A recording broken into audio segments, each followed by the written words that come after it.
இன்றே டவுன்லோட் செய்து உங்கள் ஃபேவரட் ஷோக்களை என்ஜாய் பண்ணுங்க. நான் வேலைக்கு போறேன்னு சொல்ல என்ன பிடிச்சி வச்சுக்கிட்டு விட மாட்டாங்களா? யாருன்னு தெரிஞ்சவன் என்ன உடனே விட்டுருவீங்க. குடிக்கிறதெல்லாம் ஒரு தப்புன்னு என்ன கூட்டிட்டு வந்து எங்க உட்கார வச்சிருக்கீங்க. இது எவ்வளவு பெரிய தப்பு தெரியுமா? வரியோ வாங்க மேடம், நீங்க வந்து உட்காருங்க மேடம். இருக்கட்டும்.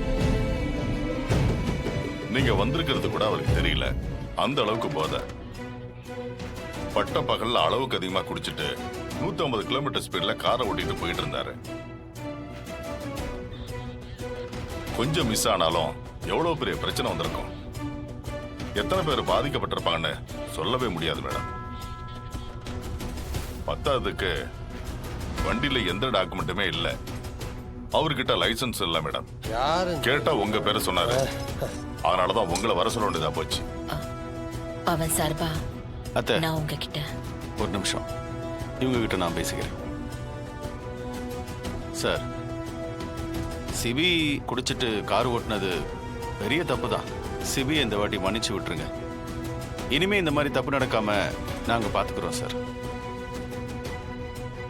தயவு செய்து இதை பெருசுப்படுத்தாதீங்க. பெருசுப்படுத்த கூடாதுன்னு தான் கேஸ் எதுவும் ஃபைல் பண்ணாம உங்களுக்கு இன்ஃபர்மேஷன் கொடுத்துட்டு நாங்க வெயிட் பண்ணிட்டு இருந்தோம். அத்தை இது வரைக்கும் இந்த மாதிரி போலீஸ் ஸ்டேஷனுக்குலாம் வந்ததில்லை சார். சிபி இங்க இருக்கிறதுனால தான் மனசு கேட்காம வந்தாங்க. இந்த விஷயம் வெளியே யாருக்கும் தெரிய வேணாம். அசம்பாவிதம் எதுவும் நடக்கிறதுக்கு முன்னால நாங்க அவரை பிடிச்சதால எதுவும் சிக்கல் இல்லை.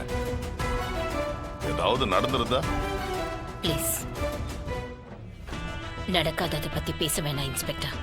இப்ப என்ன ஃபார்மாலிட்டி செய்யணுமோ அதை செய்யுங்க. டைமை வேஸ்ட் பண்ண வேண்டாம். Okay madam. சார் வணக்கம் சார். வணக்கம் இன்ஸ்பெக்டர். என்ன ஜனா மேடம் நீங்களா? போலீஸ் ஸ்டேஷன் பக்கம்லாம் உங்களுக்கு என்னமா வேலை? ஏதாவது பிரச்சனையா என்ன? சொல்லுங்க, நான் தீர்த்து வைக்கிறேன். யோ, என்னையா இது? மேடம் யாருன்னு தெரியும்ல? இவங்கள போய் ஸ்டேஷனுக்கெல்லாம் கூட்டிட்டு வந்திருக்கீங்க. இவங்க எவ்வளவு கௌரவமானவங்க தெரியுமா? இல்ல சார், அது அவங்க பேரன். எத்தனை தடவை சொல்லுவோம்? எவ்வளவு நேரம் பேசிட்டு? அது ஜனமா பேரனா? ஆமா சார். யோ, என்னையா இது? அக்யூஸ்ட உட்கார வைக்கிற மாதிரி பெஞ்சில உட்கார வச்சிருக்கீங்க. தம்பி யாருன்னு தெரியும்ல? யோ, சாதாரண ஆள் இல்லையா.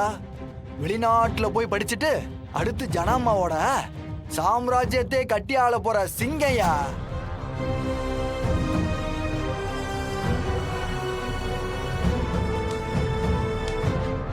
இந்த சிங்கம் தானமா உங்க குடும்ப வாரிசு? அருமை அருமை.